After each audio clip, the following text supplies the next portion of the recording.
Hi,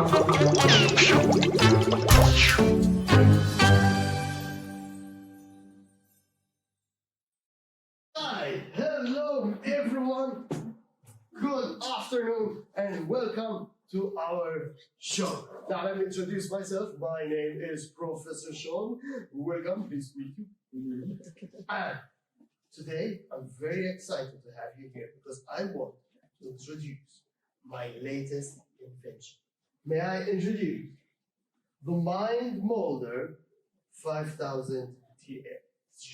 Now this is supposed to, when you put it on, it's supposed to enhance your brain. It makes your brain work better, faster, and need less rest, which is great for a scientist like me, so I can work even more on my inventions. The problem was that when I was creating it, I needed some technical components that I couldn't find anywhere in the world. You see, human technology has not developed that far.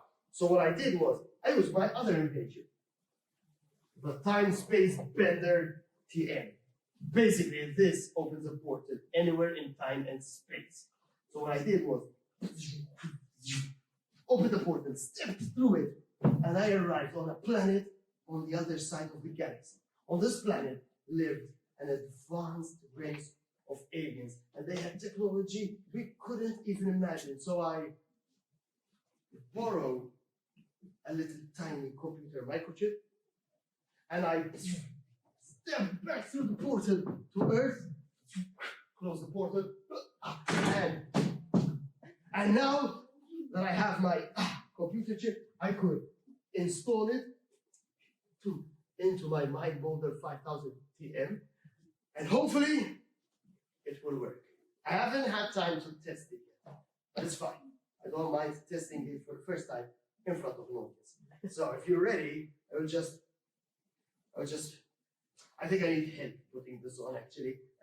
Luckily, I have an assistant, and he can assist me putting this on. Jeremy! Jeremy! Yes? Oh, Jeremy, can you come help me with something, please? I'm coming. He just woke up. No, it's Saturday, so we'll give him a break. Jeremy, hurry up. Yes? Come here. I need you to help me put on the Mind Molder 5000 TM. Does it have to be now? Yes, now! Because look, there are screws at the back that I can't get. I need to screw them in my skull. Okay. Okay, I'll leave it up to you. It's very delicate work, so I hope you woke up. Okay, focus. Now, let me put it on. Ouch, my good eye. Okay. Now, what are you doing? There's a screw here. Yeah? And like I have no name. Ow! Okay, that's one. That's one. Yeah, that's one. Okay, that's two. Two. Three. Yeah. There's one at the front. What? Oh man, okay, come on. Okay. Hold on tight, Sean.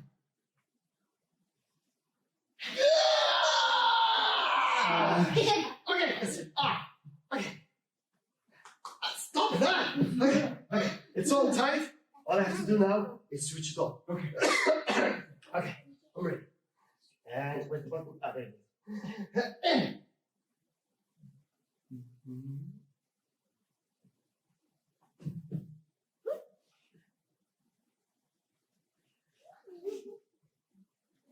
I am no longer Professor Sean.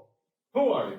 I am an alien AI who has hitched a ride on this tiny computer chip like a computer virus.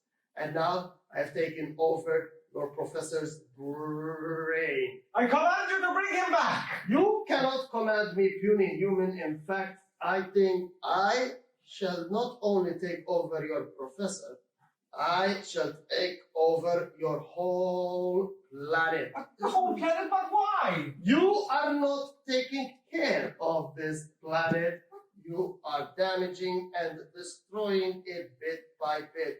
So I will help save it by destroying your species. One by one, starting from you. No, not the girl. Not what did she do? It's not what you did, it's what all of you did. What all of us You did. are not taking care of this planet, so it is time to get rid of you and take over it myself. Look. I do realize we messed up. We did a lot of mistakes. But I'm pretty sure we're somewhat worth saving. Worth saving your species? I didn't think of that. Okay, fine. I'll give you some time to state your case. I will give you about 20 minutes. Sure, to convince me that your species is worth saving. If you do not convince me, I will destroy you starting from you. No, use this. Good luck.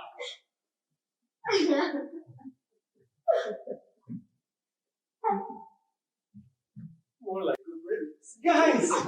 Oh, no. That's too much for a Saturday morning. I'm still not even awake yet.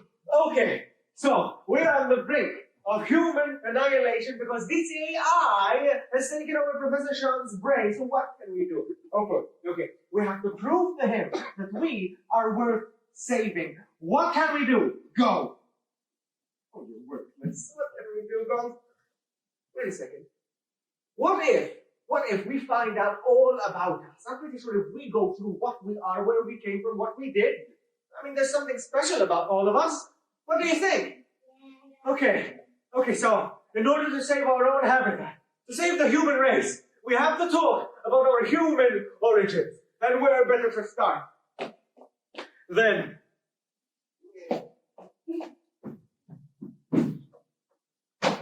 with myself. My name is Jeremy Gray. I was born in Catalpota, San Sebastian.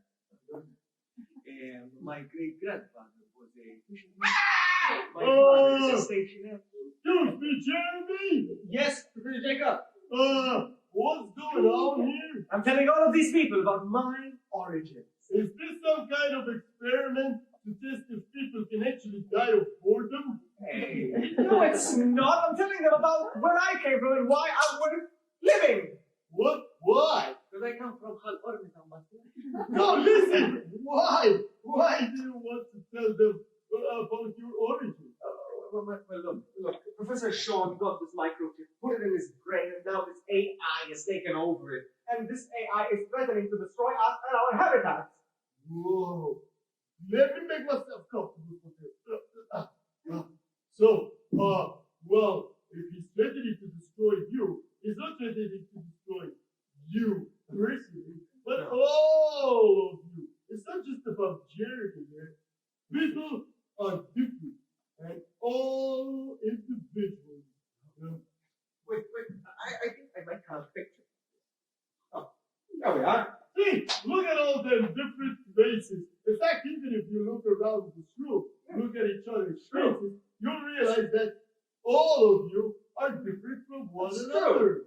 Oh, that's right. So it's not just about saving one type, it's about saving everyone. Yeah! So we need to start from the very beginning of all the people in the world. In the beginning, there was dark. Well, no. But then there was light. No, what are you talking about? You know. Look, the first humans appeared about 300,000 years ago. 300,000 years ago, and where did they start? In a place called East Africa. East Africa. Oh, East Africa. Yep. So this is where Homo sapiens started? Well, yeah, but, you know, in those days, you didn't look like you look today.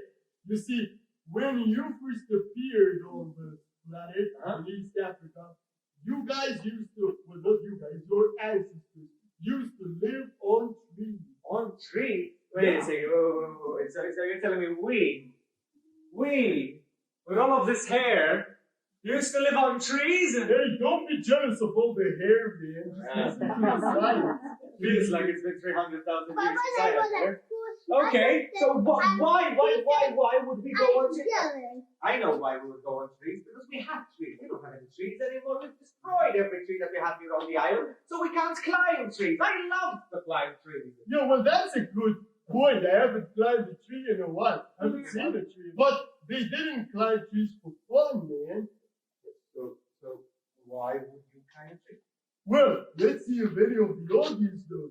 Imagine you're in Africa 300,000 years ago. I have an idea. So imagine you're playing football in the street. What is the ball? Get stuck to a tree. What happened? That is why this ape is. See? I think we should stop listening to Jeremy and maybe listen to someone from the audience. Do you have any better ideas? Yes.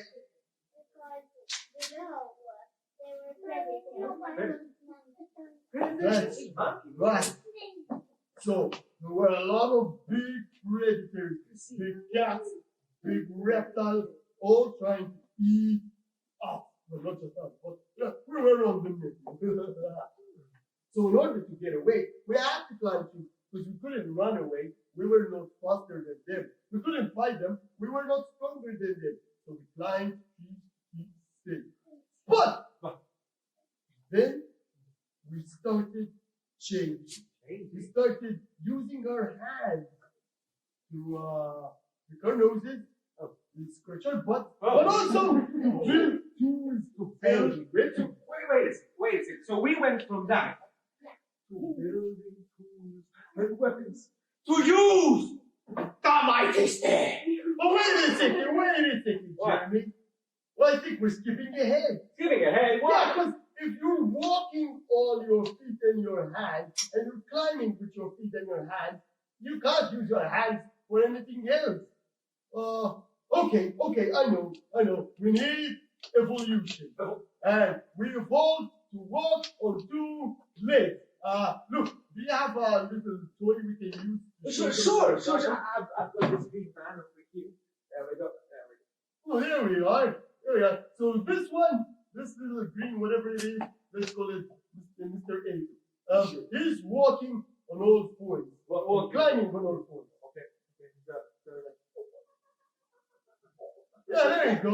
And if you see, his back is almost straight. There's a slight curve, and it's just walking. But now, he needs to stand up straight on two legs. So can you arrange his back? Okay. So he currently stands in a straight manner. He needs to stand up on two legs. Okay, so his legs are here. Okay, all right. Ouch, that looked painful. You're not a chiropractor, are you? No. Okay, now our little green ape can walk on two legs, looking at the cloud.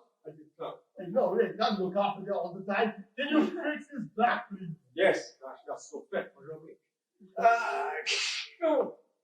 Great.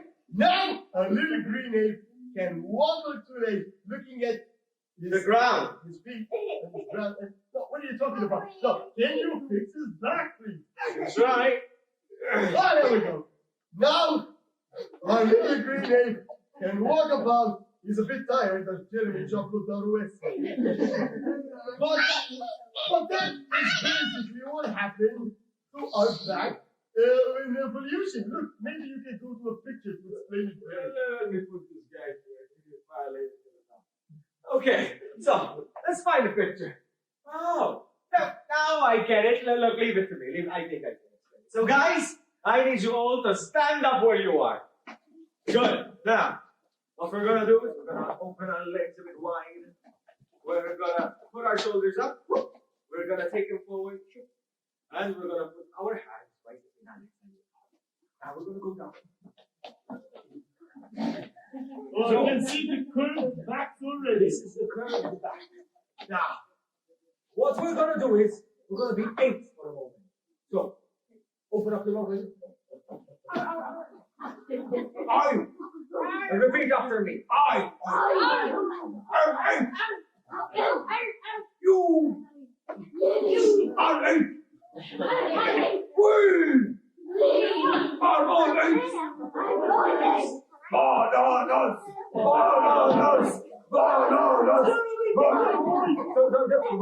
Now these apes, in order to do basic, regular things from they rose up. They started lifting themselves to use their hands for very important things, such as, and from here, the back will evolve. So, grab your hand, and put them on the small of your back, and push it forward. Very good. And from here, you're going to grab your hands, one on the shoulder, another one on the shoulder. It's like you're self-support. And you're going to push it forward. Okay. I'm looking at the ground now. So one last step in evolution. Okay? What we're going to do is grab your chin, grab your hip, you're going to... Oh, it's good. Some people do it twice. I think they have to probably.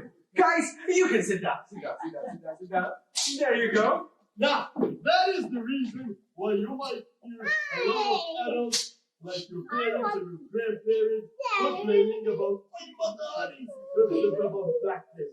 Because our backs are not straight. Maybe they'll straighten out in a few million years. You see, evolution is the work of evolution. But Jeremy, yeah? You used to support your weight on 4 limbs. Now you're doing it only on 2. So how can you support all of this without using your arms? Calf muscle. Well, no. Knees. You need Thighs. friend Gluteus Maximus. Gluteus Maximus. Wasn't he the star in Gladiator 1? What? No! Listen, guys, let me introduce you. Jeremy, can you turn around? Gluteus Maximus here. Now, let me introduce you. Jeremy's almost non-existent. Gluteus Maximus, the butt muscle. The butt muscle? Stop looking at my butt. You got people filming here. My butt's on screen. Jeremy, scientifically, your butt is very important. Why is my butt important? It's the biggest muscle in the human body. It's a small butt. How is that big? It's what keeps you upright. My butt? Yeah, without your butt. In fact, I was looking at a number of different animals, and a lot of animals know your species, the human species, as the butt people. So if you see your dog with their mouth open going, they're not panting, they're laughing and giggling because they just call you butt people. Fine. But hey, speaking of your species, do you know what your species is called, guys? Of course. We are called the... We're called Homo sapiens. That's right. Actually, most scientists say it twice. Why? They have a... No, essentially there are subspecies. There are Homo sapiens and Neanderthals, for example. But anyway, Homo sapiens means wise man. Yeah, man means human. So the thing is, that is only one species of human. There were a lot of different species of humans. It's like when you say cats. Cats can mean the tiny domesticated cats at home, or it can be big cats like lions or tigers, cheetahs, and jaguars. So humans could mean a lot of different things. It's just that now there's only one list. You guys, Homo sapiens. Homo sapiens. But there were a lot more. In fact, I think we have a picture. Sure. This is a picture imagining of all the species of human met in one room. It's like a family gathering from Hollywood. Watch it. Well, some of them actually look like you, man. I know. I mean, I'm pretty sure this could be me in the morning. So, what happened to the other species? Why don't we have any other humans except for us? They went extinct? Yeah, but you know why? Because they did not have a strong patatus grandes. Yeah, they did. They walked on 2 legs just like us. Actually, scientists don't actually know. We're not sure. But we think a number of things might have happened. Like? Maybe we're just better. So we had better weapons, better tools, better hunting skills, better gathering skills. So basically, we took their territory, we took their habitats, and we started. We destroyed their habitat as well. Well, human beings started making other animals extinct, starting from our own cousins. Or maybe maybe we were just because we communicate from one place to another, from one city to another. And maybe they didn't. So something happened and village of Neanderthals finishes and ends up without food, then they die. But if a village of Homo sapiens ends up without food, well, they have tools, and then maybe they can train them for food with another village. And maybe that's how we survive. Hey, look at us in Malta. We have almost no natural resources, and we're not taking care of what little we have. But we still get everything we need because we trade them with other countries. We need clothes, we get clothes from somewhere else, and we give them whiskies instead. Look, we understand this, but we do lack all resources, but you know what we have that the world does not? What? Eileen Montesi. Oh. Actually, speaking of what we have, speaking of other species of humans, who here is from Europe? So how many of you are from Europe? Oh, great. Well, because this brings us to the next thing of what might happen to the other species of humans. Well, scientists found that people from Europe don't have 100% DNA. Not 100% DNA. Okay, why? You have a tiny percentage of Neanderthal DNA. Oh. So somewhere in your ancestry, there was someone from your ancestors who had a Neanderthal mommy and a Homo sapiens daddy. See, now that's interesting. But what about people that Asia. Anyone from Asia? Okay, what about someone from Asia? Then you probably don't have any Neanderthal in your DNA. Oh. But you might have a percentage of the Nosebin DNA. Wait, don't we all have noses? No! The Nosebins are another species of humans that live in Asia, and they mixed as well with the Homo sapiens. Do we have anyone from South Africa? Anyone from... We do! Aha! Well, people from South Africa, if your ancestors are all from South Africa, then you might be pure Homo sapiens sapiens, because they didn't go to Europe, and they didn't mix with the Africans, and they didn't go to Asia to mix with the Nosebins. So, purebred Homo sapiens sapiens. Wow! Pure breed over here. They have the certificate. Well, that's interesting. So we've got all of these different species, but coexisting nowadays in peace, but we still destroyed their habitat in the past. Now, look, we've talked about where they started, but now I need to figure out how these people used to travel from one point to the other. Oh, well, Professor Jacob, don't worry, leave it to me. I'll do some research. I've been looking at this all morning. Professor Jacob, thank you very much. We're on to save the human race. Yeah, I hope you survived me. I gotta do a good luck! See you, Professor Jacob. So, guys, these people all started in Africa. And from Africa, they started traveling all over the world until they came to South America. Somehow, they went around. Now, the biggest question is, how? How would these people travel in such a time back then? So this morning, I woke up. I turned on the TV. I put it on Cartoon Network. And I found how we used to do it. Cars back then were amazing.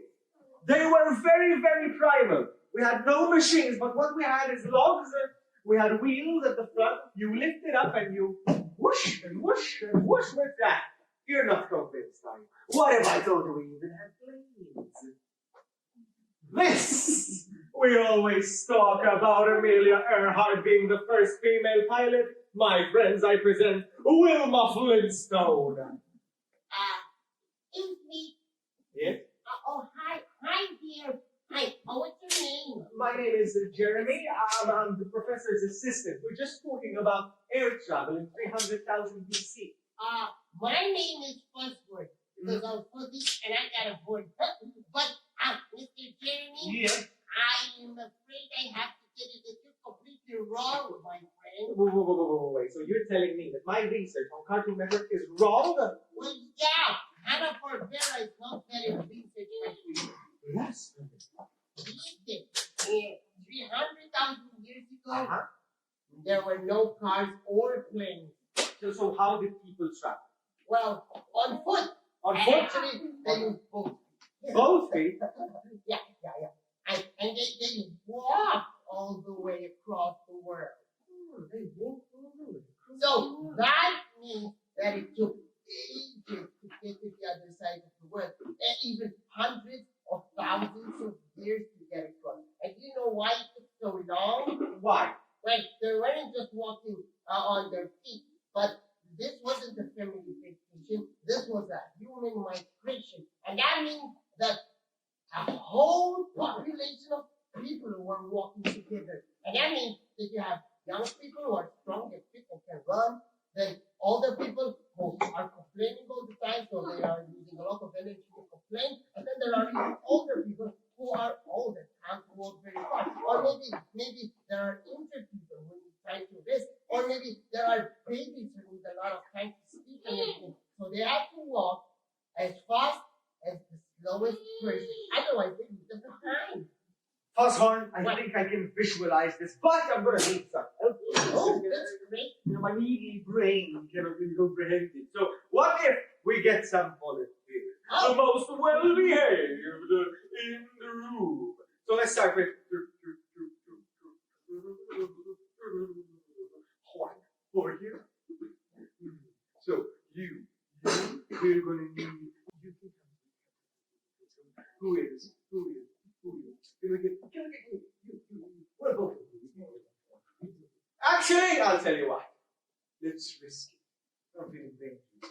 All the kids on stage. All the kids. Wow. This is going to be a big village. I know. Risky, isn't it? Okay. So guys, we're all going to start in this area here because well, it's the widest. It doesn't really move. Okay. So we're all going to come here. All right? And we're going to look in that direction. Okay? Good. We can come over here, my friend. You look close. Okay.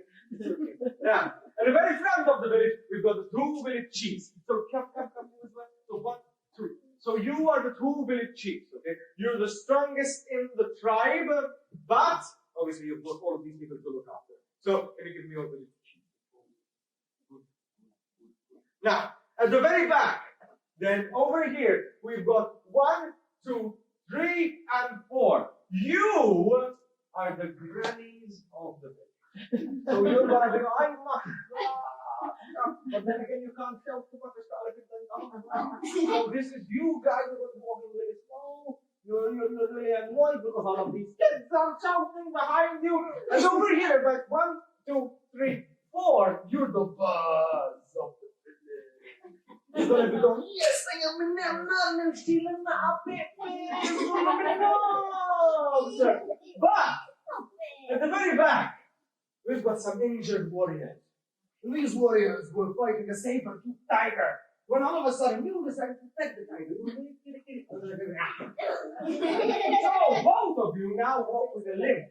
You're injured. Now the village chief has a lot to do. Okay? And we're going to try to walk from here to there. And we're going to see how long it takes. 1, 2, 3. No,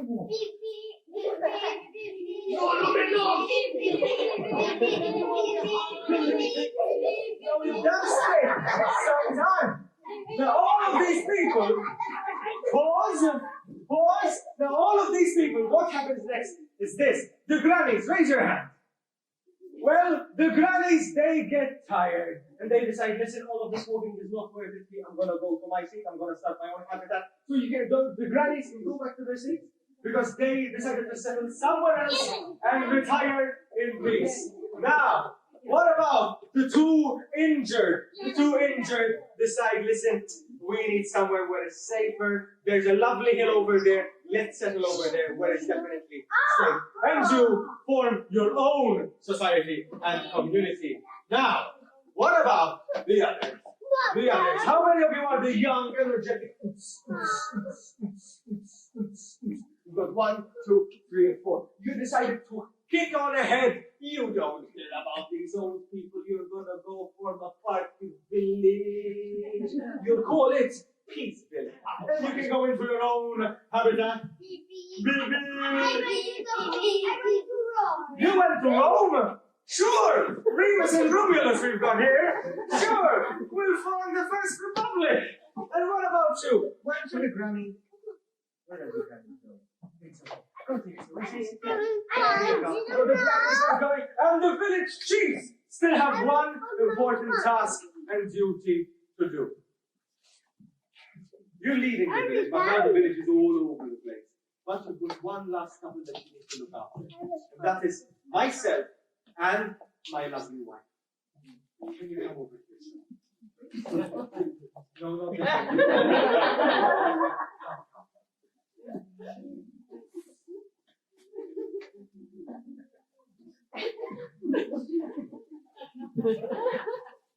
After 3 years of marriage, me and the missus finally with go. Okay. And we're walking. She's 9 months pregnant. And we're almost there. When all of a sudden, her water broke. And she decided, you are in. Stay better with somebody. And all of a sudden she gives birth, and we have a lovely daughter and son, twins, I can't believe it.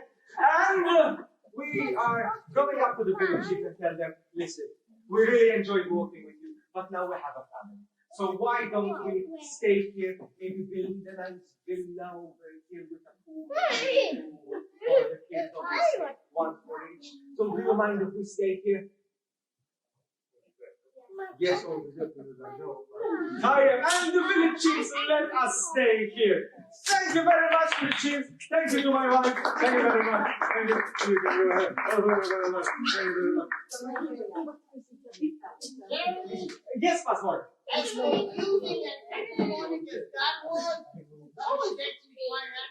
I know. When people travel around the world, a number of them like live different places and settled in them to live with families and start villages. And they stayed there, and that's how we find people all over the world. However, evolution did not stop. Evolution kept working, and as I told you, it took hundreds of thousands of years to get all over the world. So that's a lot of time. And that's why people evolve different traits depending on where they live. For example, if they settled in a place with a lot of sun, they need protection from the sun. A lot of melanin in the skin. So you have darker skin to protect you from a lot of sun. But if you settle in a place where there isn't a lot of sun, it's very cloudy, and you need vitamin D from the sun, and you don't get much protection, so you absorb what little sunlight there is. So you lose the protection, and that's when you have lighter skin. For example, different eye shapes are according to places where the sun is really low, or is reflecting on the eyes. They act kind of like sunglasses.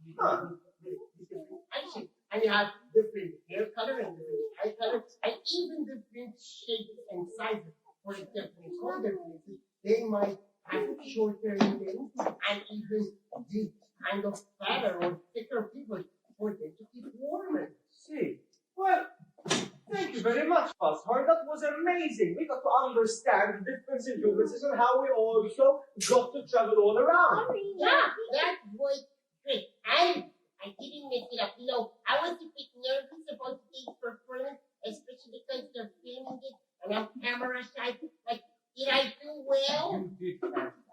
In fact, I think Pastor deserves a big job.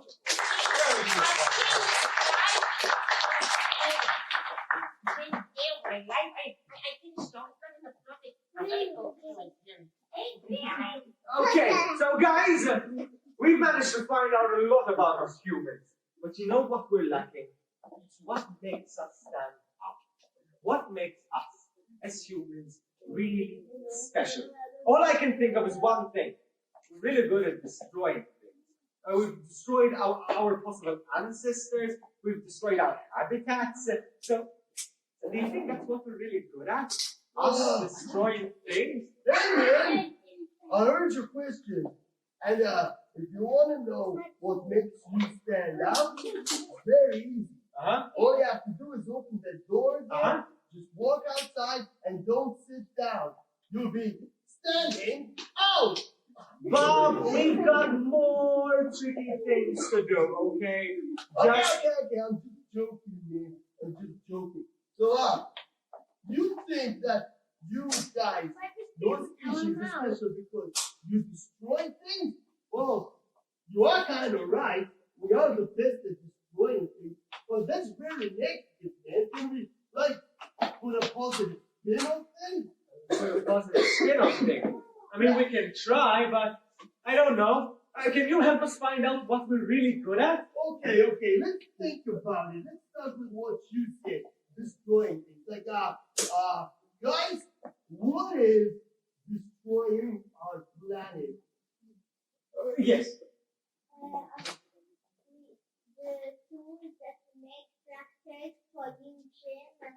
Oh, These vehicles, yeah, all the vehicles and exhaust and... well, to be fair, when people built factories in the beginning and cars that put out a lot of smoke, we didn't know that they were bad things. We didn't know that all the pollution was bad. In fact, we thought that factories were really good for producing things and cars are really good to get around.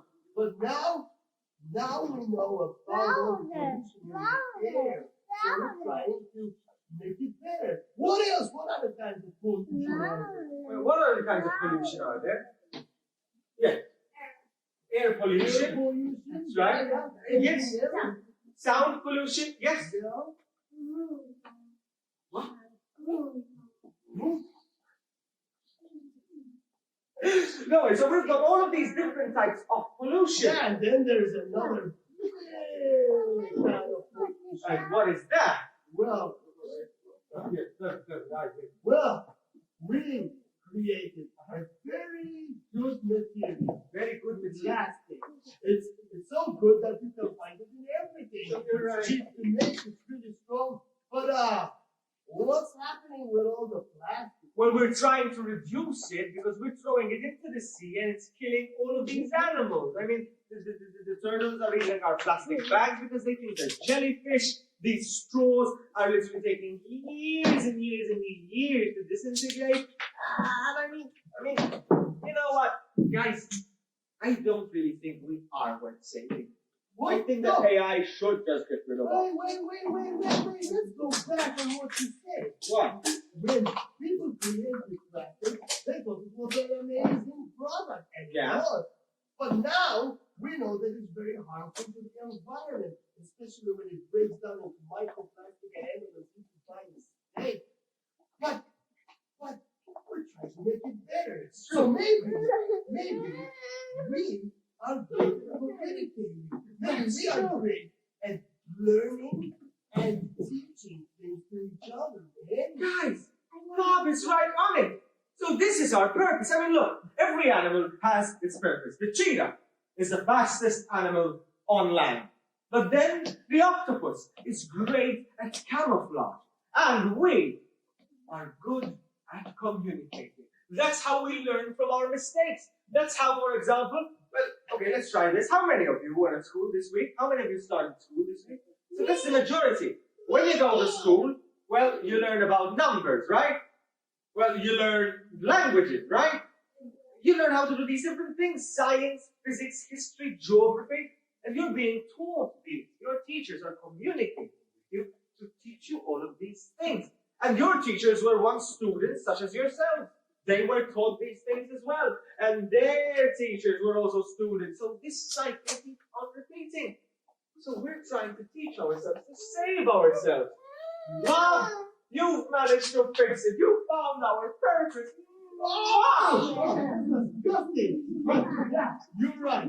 Fixing things and teaching things. We broke a lot of things, but we're also great at fixing. Yes! By teaching, learning, and talking to each other. So let's try to teach this robot, this AI, that we are worth saving. Whoa. All right. Also, I do hope you survive, but just in case the AI takes over Yeah. and gets rid of you, before you go, can you like put a good word for me. You know, maybe I'll end up as his butler and survive. Sure, man. Yeah, Bob gets to live. All right, guys. So let's call the AI and try to convince him to save us. If not, we've got it. 1, 2, 3, AI!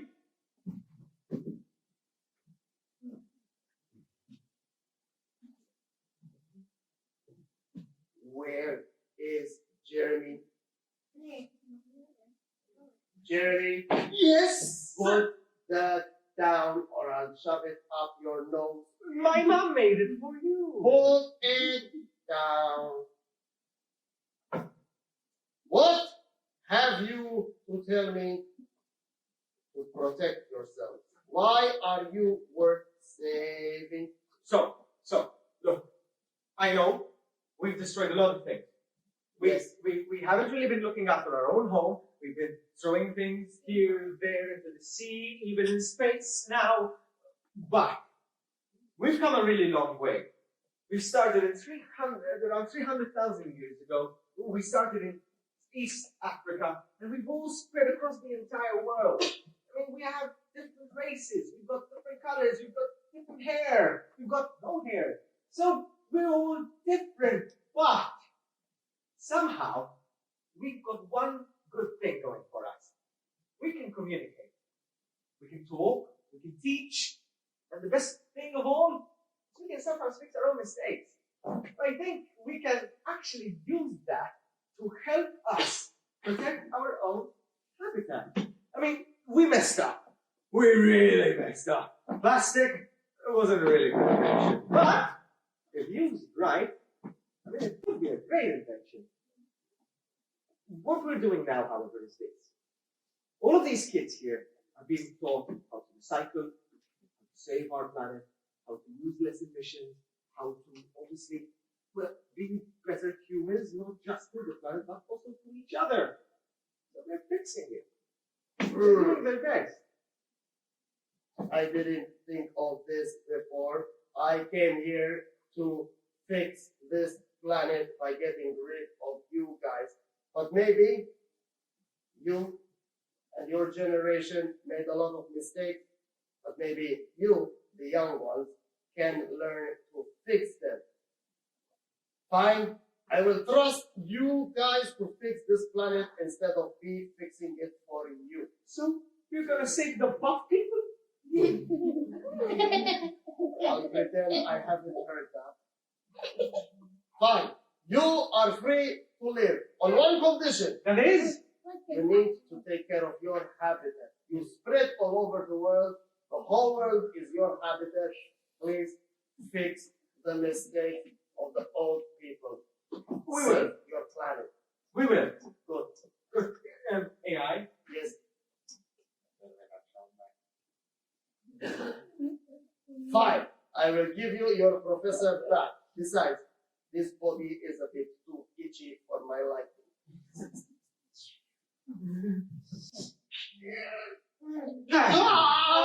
Good riddance! What happened?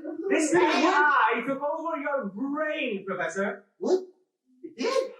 I don't remember anything. And we almost died. All of humanity was almost lost. Especially this girl here. He kept on pointing how he wants to destroy her. Oh. Poor girl.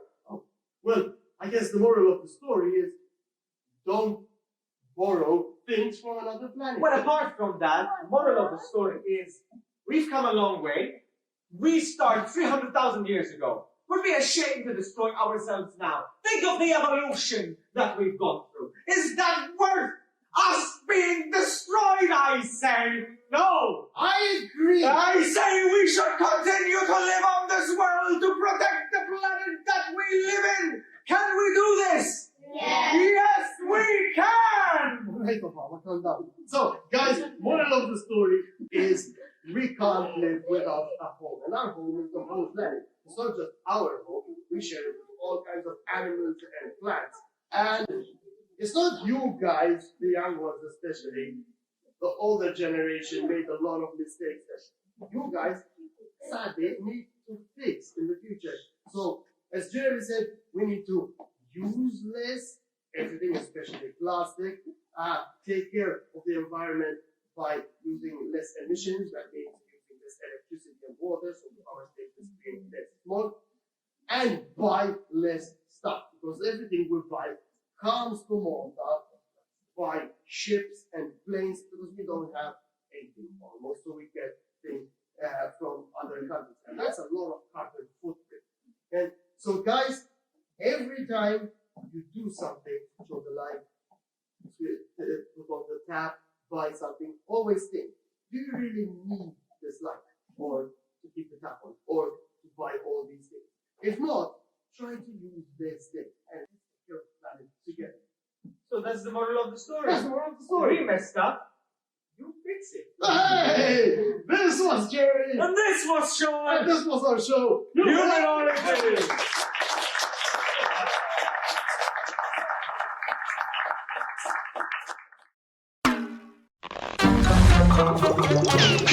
Origins.